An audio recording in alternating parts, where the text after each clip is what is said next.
ආයිබෝවන් සුබ දවසක් වේවායි මම පළමුව ප්‍රාර්ථනා කරනවා. ඒ වගේම සිසිර ඇකඩමි YouTube නාලිකාවට ඔබ සැම මම සාදරයෙන් පිළිගන්නවා. එහෙමනම් අපි අද දවසේ සාකච්ඡා කිරීමට බලාපොරොත්තු වෙන්නේ මාගේ මධ්‍ය ලක්ෂ ක්‍රමය යටතේ කලින් අපි වීඩියෝවක් කළා ක්‍රමයේ සාධනය කළා ක්‍රමයේ ඉගෙන ගත්තා පොඩි පොඩි ගණන් ටිකක් හැදුවා. අද අපි මේ මධ්‍ය ලක්ෂ ක්‍රමය භාවිතා කරලා හදන තවත් ගණන් කීපයක් සාකච්ඡා කරමු. සාධනීය ගණන් අපි චුට්ටක් මතක් කරොත් මධ්‍ය ලක්ෂ ප්‍රමේය කියන්නේ මොකක්ද කියලා. මධ්‍ය ලක්ෂ ප්‍රමේය දාන්න පුළුවන් වෙන්නේ කොහොමද? ත්‍රිකෝණයක පාද දෙකකම මධ්‍ය ලක්ෂ තියෙන්න ඕනේ. එහෙම වුණාම මධ්‍ය ලක්ෂ දෙක යා කරන රේඛාව ඉතිරි පාදයට සමාන්තරත් වෙනවා. ඒ වගේම ඉතිරි පාදයෙන් හරි අඩකුත් වෙනවා කියලා කිව්වා. දැන් අපි බලමු අපිට දීලා තියෙනවා රූප සටහනක්. ඒ රූප සටහනේ මම මේ දත්තයන් ටික ලකුණු කරලා තියෙනවා. බලන්න හරිද කියලා. මේ ABC කියන ත්‍රිකෝණයේ ඇතුලේ තියෙන ලක්ෂයක්ලු P. කොහේ හරි කමක් නැහැ. ඔයගලන්ට කැමති තැනක මේ P ලකුණු කරතේ. ඊට පස්සේ මේ AP BP CP යා කරලා තියෙනවා. ඒ පාද තුනේ AP වලයි BP වලයි CP වලයි. මේ මධ්‍ය ලක්ෂ තුන ඒගොල්ලෝ දීලා තියෙනවා. ඒතර මම මේ මධ්‍ය ලක්ෂ තුන කොහොමද ලකුණු කරලා තියෙන්නේ? එක ඉර ගහලා තියෙනවා Z මේ රේඛාවේ මැද X ඉරි දෙක ගහලා තියෙනවා. මේ රේඛාවේ මැද Y ඉරි තුන ගහලා තියෙනවා. එතකොට අපිට මධ්‍ය ලක්ෂයක් තියෙනවා. දැන් අපි චුට්ටක් බැලුවොත් ඒගොල්ලෝ අහන්නේ මොකක් වුණත් අපි මම එදා ඔයගලන්ට කිව්වා අපිට තියෙන්නේ මේ ජ්‍යාමිතියේදී රූප සටහනක් දිහා බලාගෙන ලියන්න කියලා. එහෙනම් මේ රූප සටහන හොඳට නිරීක්ෂණය කරන්න. දැන් බලන්න මෙතන ඔයගලන්ට පේනවද මධ්‍ය ලක්ෂ ප්‍රමේය දාන්න පුළුවන් ත්‍රිකෝණ කීයක් තියෙනවද? මධ්‍ය ලක්ෂ ප්‍රමේය දාන්න පුළුවන් ත්‍රිකෝණ කීයක් තියෙනවද? එකක් තමයි ABP කියන ත්‍රිකෝණය ගත්තොත් මේ පාද දෙකේම මධ්‍ය ලක්ෂ දෙක තියෙනවා. පැහැදිලිද? APC කියන ත්‍රිකෝණය ගත්තොත් මේ පාද දෙකේම මධ්‍ය ලක්ෂ දෙක තියෙනවා. ඒ වගේම BCP කියන ත්‍රිකෝණය ගත්තොත් මේ පාද දෙකේම මධ්‍ය ලක්ෂ දෙක තියෙනවා. ඒ කියන්නේ මධ්‍ය ලක්ෂ ප්‍රමේය දාන්න පුළුවන් ත්‍රිකෝණ තුනක් අපිට නිරීක්ෂණය වෙනවා. දැන් අපි බලමු ඔප්පු කරන්න තියෙන්නේ මොකක්ද කියලා. BAC කෝණය. ඒ කියන්නේ මේ සම්පූර්ණ කෝණය. ඒකේ කෑලි දෙකකට වෙන් වෙලක් තියෙනවා නේද? මේ සම්පූර්ණ කෝණය ගැනයි කතා කරන්නේ. BAC. ඒක සමාන වෙනවා කියලා ඔප්පු කරන්න ඕනේ XZY. XZY මේ සම්පූර්ණ කෝණය. ඒතර මේ සම්පූර්ණ කෝණය මේ සම්පූර්ණ කෝණයට සමානයි කියලා ඔප්පු කරන්න ඕනේ. මේ කෝණයත් කෑලි දෙකකට කැඩලා තියෙනවා. මේ කෝණයත් කෑලි දෙකකට කැඩිලා තියෙනවා. දැන් අපි නිරීක්ෂණය කළා මධ්‍ය ලක්ෂ ප්‍රමේය දාන්න පුළුවන් ත්‍රිකෝණ තුනක් තියෙනවා. එහෙනම් බලන්න අපි දැන් මේ කෝණ කෑලි සම්බන්ධ කරගෙන හැදෙන ත්‍රිකෝණ මොනවද? මේ කෝණ කෑලි දෙකෙන් මේ කෑල්ල සම්බන්ධ කරලා මෙන්න මේ කෑල්ල මේ ත්‍රිකෝණයට සම්බන්ධ වෙනවා. මේ කෑල්ල අනිත් ත්‍රිකෝණයට සම්බන්ධ වෙනවා. ඒ වගේම බලන්නකෝ මේ කෝණයත් ඒ විදිහට ත්‍රිකෝණ දෙකකට සම්බන්ධ වෙනවා. එහෙනම් අපි පොඩ්ඩක් බලමු මෙන්න මේ APB ත්‍රිකෝණය සලකලා ඔයගොල්ලන්ට කියන්න පුළුවන් දෙයක් කියන්න බලන්න. මොකද්ද කියන්න පුළුවන්? APB ත්‍රිකෝණය සලකලා. මධ්‍ය ලක්ෂ ප්‍රමේය මොනක්වත් කියන්න බැරිද? මධ්‍ය ලක්ෂ දෙක යා කරන රේඛාව ඉතිරි පාදයට සමාන්තරත් වෙනවා. ඒ වගේම මේකෙන් භාගයක් මේක වෙනවා නේ. AB වලින් භාගයක් XZ වෙනවා. අපිට මේ භාගය කතන්දරයක් නම් වැඩක් වෙන්නේ නැති වෙයි. සමාන්තර බව උදව් කරගන්න පුළුවන්. එහෙනම් අපි ඉස්සෙල්ලම ලියමු AB ට XZ සමාන්තරයි කියලා. AB සමාන්තර වෙනවා XZ ට. හේතුව තමයි අපි මොන ත්‍රිකෝණයටද මධ්‍ය ලක්ෂ ප්‍රමේය දැම්මේ? APB ත්‍රිකෝණයට. APB ත්‍රිකෝණයට මධ්‍ය ලක්ෂ ප්‍රමේය යෙදුවා.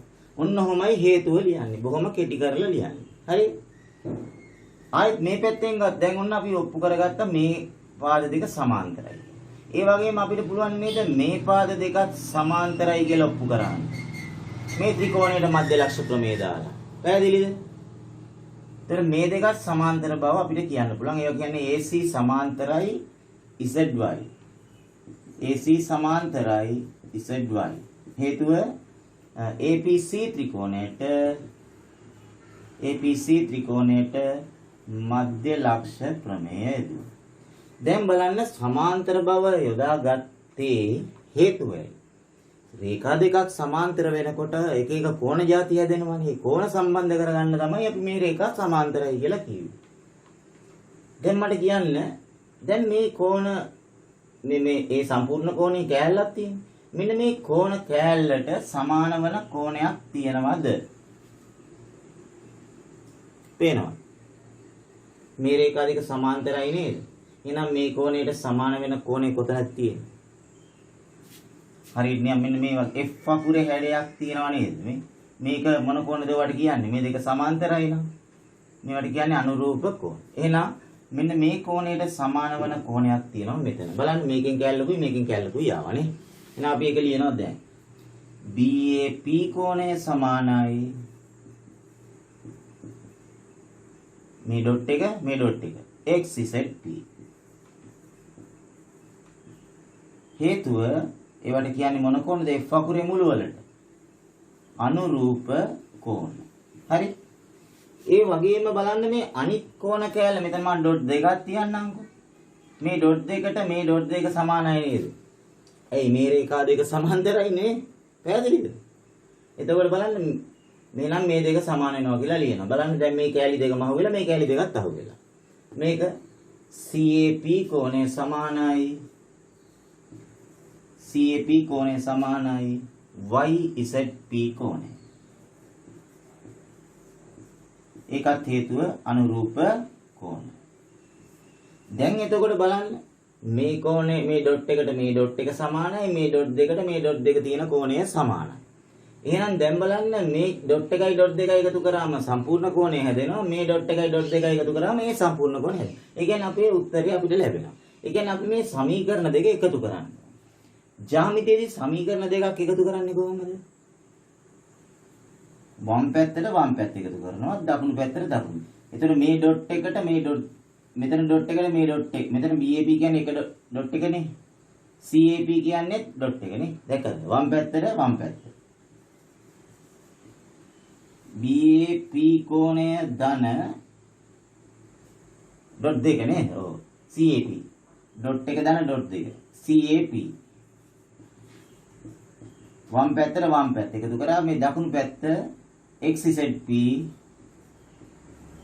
එකතු කරා YZP. ඉතින් බලන්න මේ වම් පැත්තෙන් ආවේ මේ දෙක එකතු කරලා දකුණු පැත්තෙන් ආවේ මේ දෙක එකතු කරලා. එහෙනම් වම් පැත්තෙන් එනවා මොකද්ද? මේ සම්පූර්ණ කෝණය BAC කෝණය වම් පැත්තෙන් එනවා. දකුණු පැත්තෙන් එනවා මේ දෙක එකතුව දකුණු පැත්තේ තියෙන්නේ Z අකුර මැදට තියෙන මේ පේන්නේ නැද නේද? එතකොට XZY කෝණය එනවා දකුණු පැත්තේ. ඉතින් බලන්න ජ්‍යාමිතියේදී අපි අපේ තියුණු ඇහැ ඊටාත්ම හොඳට ප්‍රයෝජනට අරගෙන රූප සරහන දිහා බලලා ප්‍රමයන් ගැන හොඳ අවබෝධයක් තියාගෙන ඒ ප්‍රමයන් ඔස්සේ බලන්න ඕනේ. ඒතර බලන්න මෙතනදී අනුරූප කෝණ එහෙමත් ඕන වුණා නේද? මධ්‍ය ලක්ෂ ප්‍රමේය පාඩමේදී ගොඩක් දේවල් සම්බන්ධ කරගෙන අපිට අවගණන් ටිකක් සාකච්ඡා කරමු මේ ගානත් හොඳට අධ්‍යයනය කරලා.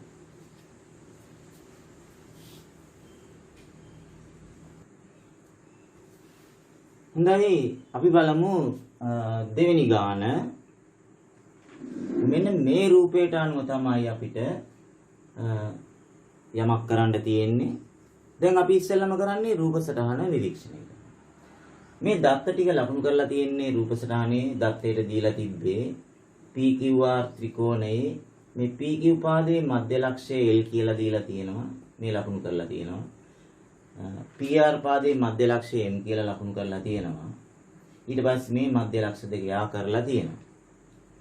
අපිට කියනවා PLM සහ QLM ත්‍රිකෝණ මේකයි අංග සම කරන්න කියලා. ඒකින්ද අපි මේ ඉරකින් මේක යා කරගත්ත මේ ත්‍රිකෝණ දෙක හඳුනා ගන්න. දැන් මේ දෙක අංග සම කරන්න. අපිට පේනවා මේ ත්‍රිකෝණ දෙකේ අංග සම කරන්න එක අංගයක් තියෙනවානේ. මේ පාදය සමානව තියෙන. පොදු පාදයකුත් තියෙනවා.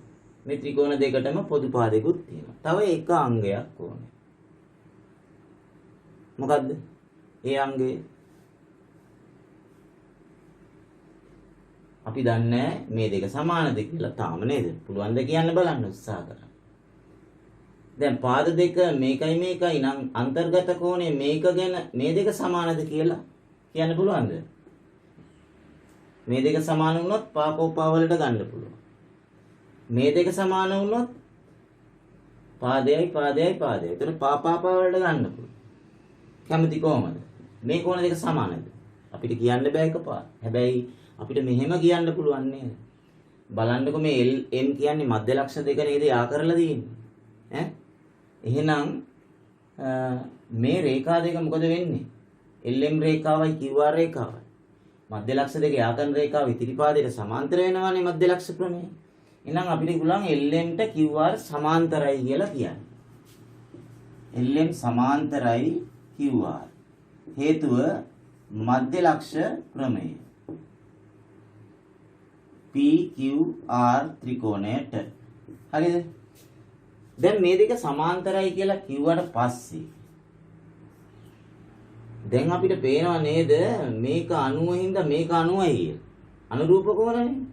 නැත්නම් මිත්‍ර කෝණ වලින් එකතු 180 මෙතන 90ක් ගත්තා කියලා. එහෙනම් දැන් අපිට බය නැතුව ලියන්න පුළුවන් මේ කෝණ දෙක සමානයි කියලා දෙකම 90යි. හරි?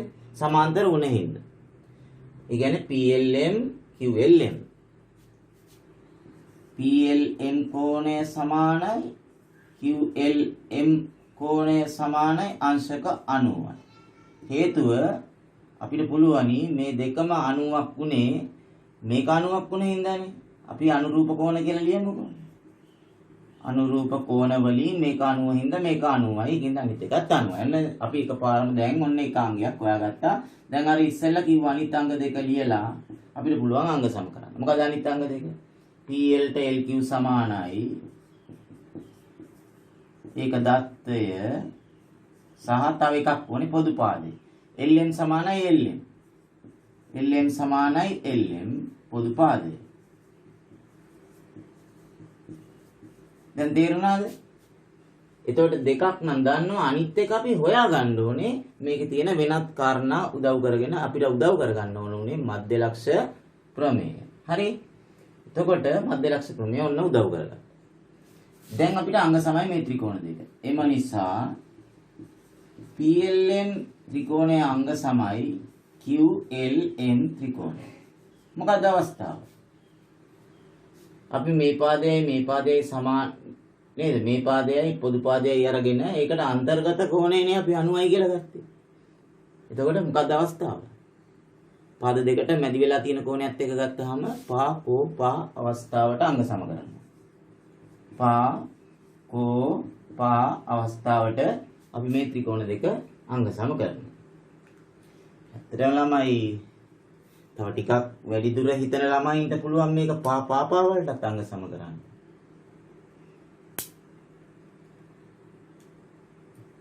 මේ දෙක සමානද කියලා හොඳට චුට්ටක් නිරීක්ෂණය කරන්නකො. සමාන වෙනවා. PR පාදේ මැද නේද M කියන්නේ. PR පාදේ මැද නේද M කියන්නේ. හරිද? එතකොට ඔයගොල්ලෝ අහලා දිනනවද මෙන්න මෙහෙම එකක්. මේ විස්කම්භයක් වුණොත් හරිද? මේක විස්කම්භයක් වුණොත් මේ රේඛාව අර්ධ වෘත්තයේ කෝණයේ අංශක කීයද? මේ විස්කම්භය මගින් මේ පැත්තේ ආපාදනය කරන කෝණයේ අංශක 90යි නේ. අර්ධ වෘත්තයේ කෝණය 90. බලන්න මෙතන කේන්ද්‍රෙ මේකේ මැද නෙමෙයි. ඒතර මෙතන අපි අර්ධ වෘත්තයක් ඇන්දොත් හරියට අර්ධ වෘත්තයේ කෝණය මෙතන එනවනේ 90. ඒ කියන්නේ මේකත් අරයක් මේකත් අරයක් මේකත් අරයක්. තේරුණාද? මේක Q කියලා හිතන්න මේ. ඒතර මේකත් අරයක් මේකත් අරයක් මේක අපි Q ට යා කරාම මෙතන හරියට නිකන් M වගේ. ඒතර මේ අරයන් තුනම සමානයි. ඒතර අපිට මේ පාද දෙක සම ඒ විදිහට අර්ධ වෘත්තයේ කොන ප්‍රයෝජනට අරගෙන අපිට පාපා වලට උනත් මේක අංග සම කරන්න පුළුවන් වැඩි දුර හිතන ළමයින්ටයි මම මේක කිව්වේ. අපි බලමු මේකේ දෙවෙනි කොටස මොකක්ද කියලා. දැන් බලන්න දෙවෙනි කොටසට කියන්නේ මේ වර්ගඵල දෙකක් අතර සම්බන්ධය. අපිට එතකොට පළවෙනි කොටසෙන් හදපු මේ ත්‍රිකෝණ දෙක අංග සම කරපු ඒවත් උදව් කරගෙන තමයි දැන් මේක කරන්නේ. බලන්න හොඳට මේ කියන්නේ මොකද්ද කියන්නේ? LQRM වර්ගඵලය. LQRM කියන්නේ වර්ගඵලය. මෙන්න මේකේ වර්ගඵලය. ත්‍රිපිසීමක් නේ. PQR ත්‍රිකෝණයේ වර්ගඵලයෙන් 4න් 3ක් කියලා. මේ ලොකු ත්‍රිකෝණයේ වර්ගඵලයෙන් 4න් 3ක් කියලා ඔප්පු කරන්න. ඉතින් මම ඔයගොල්ලන්ට දෙන උපදේශ තමයි අපි මේකෙදි මේ 4න් 3 දිහා බලන්නවත් එපා. හරිද? බැලුවොත් ගාන හදාගන්න හම්බෙන්නේ. අපි බලන්න ඕනේ මේ චතුරස්‍රය මොකද්ද? මේ ත්‍රිකෝණය මොකද්ද? ඒතර මේ දෙක අතරේ සම්බන්ධයක් අපි හොයන්න ඕනේ. එතකොට අපිට 4න් 3 එයි. හරි? එහෙමයි හිතන්න ඕනේ. මේක දිහා බලන්න එපා. බලලා තෙවෙන්න එපා. දැන් අපි බලමු මේකේ අපිට කියන්න පුළුවන් දේවල් ටික. මේ ත්‍රිකෝණ දෙක අපි අංග සම කරලා තියෙනවා මේ වෙනකොට. එහෙනම් ළමයිනි මේ ත්‍රිකෝණ දෙක අංග සම කරා කියන්නේ මේ දෙකේ වර්ගඵල දෙක සමාන වෙනවා. අපි දන්න පේන්න තියෙන දේවල් ලියලා ඉමු. අපිට ඒවා පේන්න තියෙන දේවල් හරි දේවල් වලට ලකුණු හම්බ වෙනවා. එහෙමනම් මේ PLM වර්ගඵලය PLM ත්‍රිකෝණයේ වර්ගඵලය සමාන වෙනවා QLM ත්‍රිකෝණයේ වර්ගඵලය. අපි ගමු පොඩි අකුරක්. හරිද? බය නැතුව ඉංග්‍රීසි අකුරු තියෙන්නේ. ඉලක්කම් වලට සමාන නොවන ඕන ඉංග්‍රීසි අකුරක් පාවිච්චි කරන්න. අපි x කියලා ගමු. හේතුව තමයි ත්‍රිකෝණ අංග සම නිසා. තමයි මේ දෙක වර්ගඵල සමාන වුනේ. ඔන්න දැන් මම x කියලා ගත්තා. ඒ ගත්ත තොරතුරු මම චුට්ටක් මෙහෙම දා ගන්නවා. මට ඇහැට පේන්න. පේපර් එක බලන එක්කෙනාටත් පේනවා දැන්. හොඳට. හරිද? මේක වර්ගඵල සමානයි x කියලාත් ගත්තා. ඊළඟට මට කියනවාද බලන්න දැන් මේක ඇල්ලන්නේ දැන් අපිට PQR වලදී මේක ඇල්ල තාම නෑ හොයාගෙන. මට කියන්න QMR ත්‍රිකෝණය ගැන මොකද කියන්නේ ඕගොල්ලෝ? QMR ත්‍රිකෝණයේ වර්ගඵලය ගැන මොකද කියන්නේ? මේ වර්ගඵලය ගැන මේක සමාන වෙන මේකේ වර්ගඵලයට සමාන වෙන එකක් මේකේ තියෙනවා. හොඳට බලන්න මේ ආධාරක දෙක සමානයි නේද? මේ ත්‍රිකෝණයේ මේ ආධාරකයයි මේ ත්‍රිකෝණයේ මේ ආධාරකයයි තියෙන එකම රේඛාව මත සමාන ආධාරක දෙකක්. පොදු ශීර්ෂයකට නේද යාවෙන්නේ? මේ ආධාරකයයි මේ ආධාරකයයි පොදු ශීර්ෂයකටනේ ආවෙන්නේ. ඒ කියන්නේ මේ ආධාරකයට තියෙන ලම්බ උසයි මේ ආධාරකයට තියෙන ලම්බ උසයි දෙකම එකම රේඛාව හින්දා ලම්බ උස වල දෙක සමානයි. ආධාරක දෙක සමාන නම් වර්ගඵල දෙක සමාන. ඒ කියන්නේ මේ QMR වල වර්ගඵලය සමාන වෙනව නේද QMP ට? QMP වර්ගඵලයට. එහෙනම් 2x සමාන වෙන්නේ. තේරුණාද? එතන මේ වර්ගඵලයයි මේ වර්ගඵලයයි සමානයි කියන්නේ මේක 2x කියලා එනවා වර්ගඵලය. හරි? දැන් එහෙමනම් මට කියන්න LQRM වර්ගඵලය දැන් මොකද්ද? LQRM වර්ගඵලය මොකද්ද දැන්? කොච්චරද? LQRM වර්ගඵලය කොච්චරද? මේකේ වර්ගඵලය දැන් 3x කියලා ඇවිල්ලා තියෙනවා. ඒ වගේම PQR ත්‍රිකෝණයේ වර්ගඵලය කොච්චරද? මේ සම්පූර්ණ ත්‍රිකෝණයේ වර්ගඵලය කොච්චරද? x 2x 4x නේ. දැක්කද ආවනේ 3 ඉලක්කම් 4 ඉලක්කම් ආවනේ. ඒ දිහා බලන්නවත් එපා. දැන් එනවනේ. දැන් අපිට තියෙන්නේ මේ දෙක අතර සම්බන්ධයක් ගන්නනේ. මම දැන් මේකෙන් මේක බෙදනවා. LQRM වර්ගඵලය බෙදනවා PQR වර්ගඵලයෙන්. ඒ කියන්නේ LQRM කියන්නේ 3x නේ. 3x බෙදනවා 4x වලින්. එතකොට මේ x x කැපිලා. දැන් අපිට මේක ගන්න නම් මොකද කරන්න ඕනේ? මේ බෙදීම PQR එහා පැත්තට අරන් යනවා. LQRM වර්ගඵලය සමාන වෙනවා 4න් 3යි ගුණ කිරීම PQR වර්ගඵලය.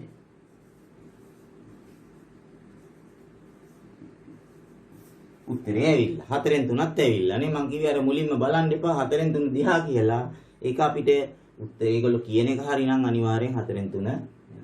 ඒතර මේ වගේ පහසු කරගන්න ජ්‍යාමිතිය මේ වගේ මේ අකුරු යොදා ගන්න බය නැතුව වගේ උපක්‍රම යොදා ගන්න ජ්‍යාමිතිය ගන්න ලේසි කරගන්න. හරි?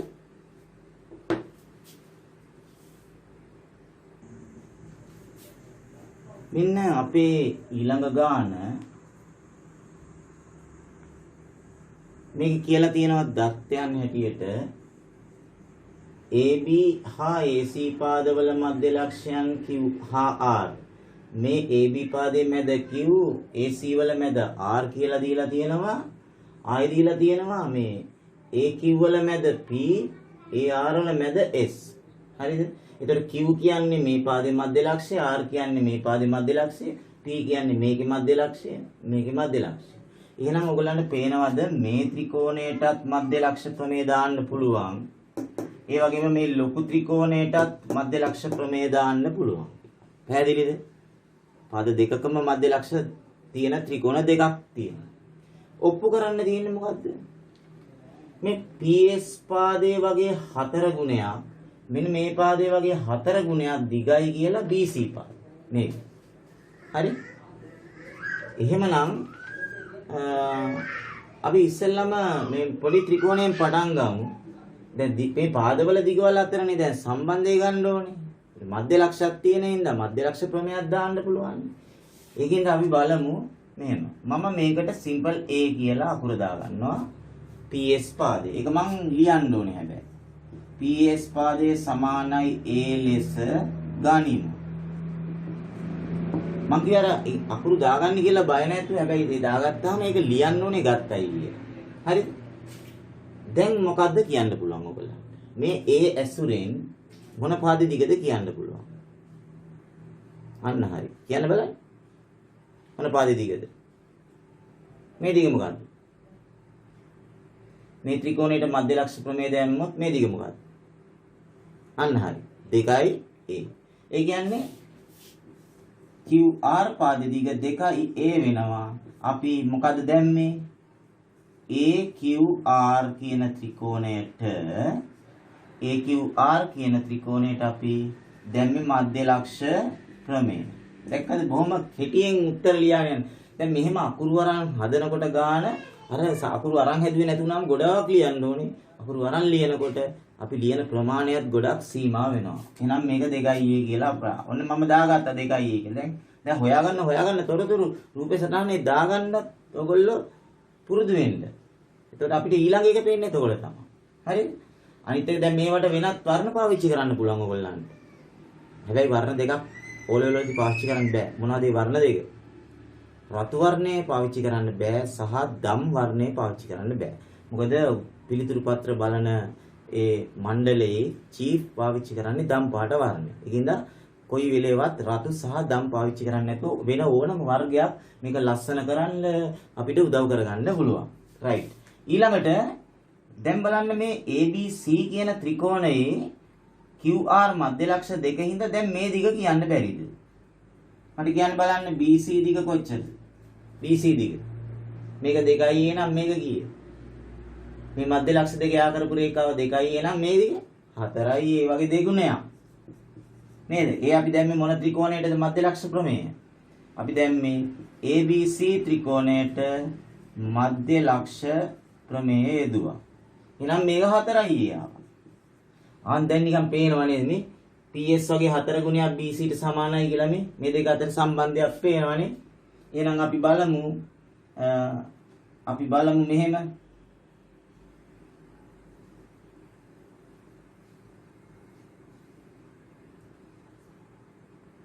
PS බෙදීම PS BC වලින්.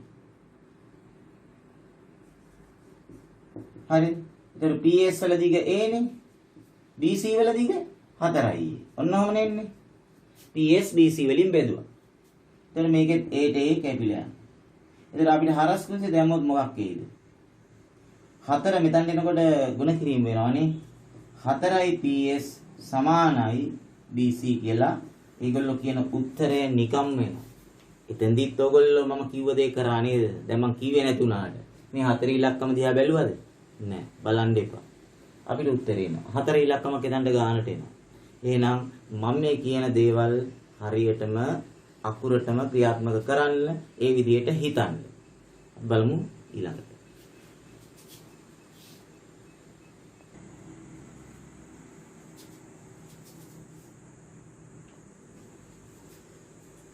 අපි ඊළඟට බලමු දැන් මධ්‍ය ලක්ෂ්‍ය ප්‍රමේය කතා කළා මට නැවත මතක් කරොත් මධ්‍ය ලක්ෂ්‍ය ප්‍රමේය දැමීමට නම් ත්‍රිකෝණයේ පාද දෙකකම මධ්‍ය ලක්ෂ්‍ය තිබිය යුතුයි නේද? අපි දැන් බලමු මධ්‍ය ලක්ෂ්‍ය ප්‍රමේය විලෝමය කියන්නේ මොකක්ද? යම් 21ක විලෝමය කියන්නේ ඒකේ අනිත් පැත්ත. හරිද? ඒ කියන්නේ දැන් බලන්න මෙන්න මේ ත්‍රිකෝණය දිහා මම මේ ත්‍රිකෝණයේ පාද දෙකේම මධ්‍ය ලක්ෂ්‍ය ලකුණු කරලා තියෙනවද? නැහැ. එක පාදයක විතරයි මධ්‍ය ලක්ෂ්‍ය ලකුණු කරලා තියෙන්නේ. එතකොට ත්‍රිකෝණයක එක පාදයක මධ්‍ය ලක්ෂ්‍ය හරහා තවත් පාදයකට මෙන්න මෙහෙම සමාන්තරව රේඛාවක් ඇඳලා තියෙන්න ඕනේ මධ්‍ය ලක්ෂ්‍ය ප්‍රමේය විලෝමය දාන්න. හරිද? දැන් මධ්‍ය ලක්ෂ්‍ය දෙක තියෙන්න බෑ. ඒතකොට මධ්‍ය ලක්ෂ්‍ය ප්‍රමේයනේ දාන්නේ. දැන් මධ්‍ය ලක්ෂ්‍ය ප්‍රමේය විලෝමය දාන්න නම් ත්‍රිකෝණයේ එක පාදයක මධ්‍ය ලක්ෂ්‍ය හරහා තව පාදයකට මෙහෙම සමාන්තරව රේඛාවක් ඇඳලා තියෙන්න ඕනේ. එහෙම ඇඳහම මොකද වෙන්නේ කියන එක තමයි විලෝමයෙන් කියන්නේ. මෙහෙම ඇඳම මෙතන අපි y කියලා ගමුකෝ. මෙහෙම ඇඳම මේ පාදය AC පාදය හරියටම දෙකට බෙදෙනවා. ඒ කියන්නේ AY සමාන වෙනවා YC ට අපි දැන් ලියන්නේ හේතුව හැටියට මධ්‍ය ලක්ෂ්‍ය ප්‍රමේය විලෝමය.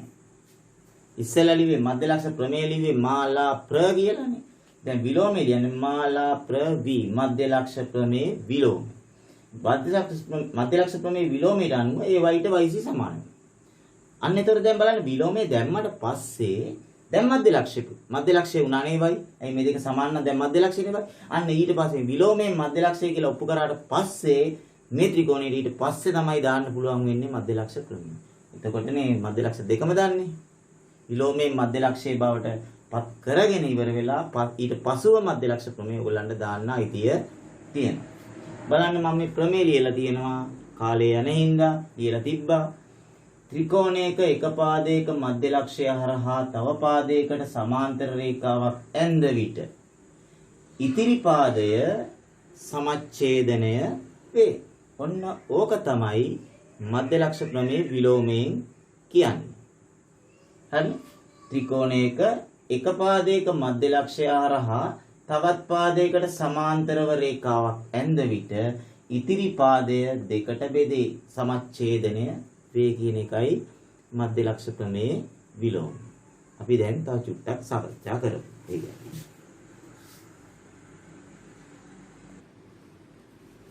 දැන් ළමයි බලන්න මම මේ බෝඩ් එකේ ඇඳලා තියෙන රූප දෙකට මධ්‍ය ලක්ෂ්‍ය ප්‍රමේය විලෝමය දාන්න පුළුවන්ද? මම මේ x කියලා දීලා තියෙන්නේ මධ්‍ය ලක්ෂ්‍යයයි කියලා මම දෙනවා. ඒ වගේම මෙතන y කියලා මම මධ්‍ය ලක්ෂ්‍ය කියලා දෙනවා. දැන් කියන්න බලන්න මට මේ රූපයට මධ්‍ය ලක්ෂ්‍ය ප්‍රමේය දාන්න පුළුවන්ද මේකට? පුළුවන් නේද? බලන්න එක පාදයක මධ්‍ය ලක්ෂ්‍ය තියෙනවා. ඒක හරහා තව පාදයකට සමාන්තරව රේඛාවක් ඇඳලා තියෙනවා. එහෙම ඇඳහම මෙන්න මේ ඉතිරි පාදයේ දෙකට බෙදෙනවා කියලානේ කියන්නේ. හරි? දැන් බලන්න මේ රූපේ එක එක පැත්තට හරවලා තියෙන්න පුළුවන්. හරි? දැන් බලන්න එහෙමනම් අපිට කියන්න පුළුවන් py සමාන වෙනවා yr ට බය නැතුව කියන්න හේතුව තමයි අපි දැන් මේ මධ්‍ය ලක්ෂ්‍ය ප්‍රමේය විලෝම. හරි? දැන් මම මෙහෙම දෙන්නම්කෝ. මේ පාදය සමානයි කියලා දෙන්නේ නැතුව මම මෙහෙම මේ පාද දෙක සමානයි කියලා දුන්නොත් දැන් මධ්‍ය ලක්ෂ ප්‍රමේය විලෝමේ දාන්න පුළුවන්ද? හොඳට බලන්න. පුළුවන්ද? පුළුවන් නේ? ඇයි? මේ පාදයේ මධ්‍ය ලක්ෂය හරහා මේ පාදයට මෙහෙම සමාන්තරව රේඛාවක් ඇඳනවා. දැන් ඉතිරි පාදයේ මේකනේ. මේක දෙකට බෙදෙනවා. ඒ කියන්නේ ly සමාන වෙනවා ym ට අපි දැන් මේ මධ්‍ය ලක්ෂ ප්‍රමේය විලෝමය. මම මේ පාද දෙක සමානයි කියලා දෙන්නේ නැතුව මේ දෙක සමානයි කියලා දුන්නා නම් එතකොට මේ මධ්‍ය ලක්ෂය හරහා මේකට සමාන්තර වෙන්දම එතකොට බෙදෙන්නේ මේක දෙකට. හරිනේ? ඒ ඕන පැත්තකට මට ගාන හරවන්න පුළුවන්. හොඳට බලන්නම හරිම ලේසි. බොහොම සරල කාරණයක්. මේ දෙක මේ රූපයට අනුව මේ දෙක සමාන වෙනවා මේ රූපයට අනුව මේ පාද දෙක සමාන. හොඳයි බලන්න මම දැන් දිගවල් දෙකක් අහනවා මෙහෙම රූපයක් දීලා බලන්න දත්තයන් මොනවද? AC වල මධ්‍ය ලක්ෂය තියෙනවා P කියලා සමාන්තර රේඛා දෙකක් ඇඳලා තියෙනවා. එච්චරයි දීලා. ආයි දීලා තියෙනවා දිගවල් දෙකක්. දැන් මම ඉස්සෙල්ලාම PQ දිග කීයද කියලා ඇහුවොත් උත්තර දෙන්න පුළුවන්ද? PQ දිග කීයද? කීයද PQ දිග?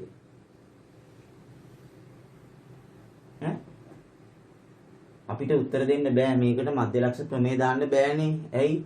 එක පාදයකනේ මධ්‍ය ලක්ෂය කියලා දැනගෙන ඉඳලා තියෙන්නේ. මේ පාදයේ මධ්‍ය ලක්ෂයද කියලා අපි දන්නේ නෑනේ. හරිද? එහෙමනම් මේක මධ්‍ය ලක්ෂය කියලා ඉන්න ඕනේ මේ පාද දිග හොයන්න. දැන් බලන්න ඉස්සෙල්ලා මම අහන්නේ දැන් PQ නෙමෙයිනේ. දැන් අහන්නේ QB. කාටද පුළුවන් QB දිග කියන්න? පුළුවන්ද QB දිග කියන්න? ඒකනම් කියන්න පුළුවන් නේද? ඇයි? මේ පාදයේ මධ්‍ය ලක්ෂය හරහා මේකට සමාන්තරව රේඛාවක් ඇඳන්ම මේක දෙකට බෙදෙනවානේ. මේ පාදයේ දෙකට බෙදෙනවානේ. ඒ කියන්නේ QB වල දිග ඇවිල්ලා 15න් භාගයක් නේද?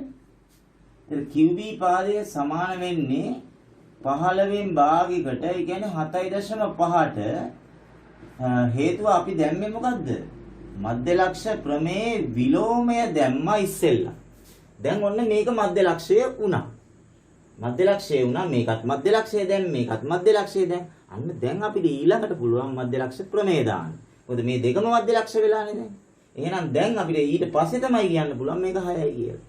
පැහැදිලිද? එහෙමනම් PQ වල දිග සමාන වෙන්නේ 12න් භාගයක් සෙන්ටිමීටර 6ට. අන්න දැන් අපි දැන් මේ මධ්‍ය ලක්ෂ ප්‍රමේය විලෝමයේ මධ්‍ය ලක්ෂයේ බවට පත් කරගෙන ඉවර වෙලා තමයි මධ්‍ය ලක්ෂ ප්‍රමේය දාන්නේ ඊළඟට. එහෙමනම් අපි මධ්‍ය ලක්ෂ ප්‍රමේය සහ විලෝමය දෙකම භාවිතා කරලා දැන් මේ අන්තිම ගාන හැදුනේ. මේ වගේ සාධනීය ගණන් කීපයකින් ලස්සන සාධනීය ගණන් කීපයකින් ඕගොල්ලන්ව නැවත හමු මේ බලාපොරොත්තු වෙන අද දින මම ඕගොල්ලන්ගෙන් සම්ගන්නට සූදානම්. ඊට කලින් මම පොඩි මතක් කිරීමක් කරන්න ඕනේ. මාගේ සිසිර ඇකඩමි YouTube නාලිකාව කාට හරි මේ වෙන විට subscribe කරන්න බැරි වෙලා තියෙනවා නම් ඔන්න ඔබට අවස්ථාව තියෙනවා. ඊට පස්සේ එන bell icon එකේ all දෙන්න. එතකොට මම දෙන අලුත් වීඩියෝස් සියල්ලම ඔයගලන්ට notification හැටියට ලැබෙයි. එහෙමනම් සැමට සුබ දවසක් ප්‍රාර්ථනා කරමින් මම ඔබෙන් සමුගන්නවා. ආයිබෝවන් වාසනාවන්ත.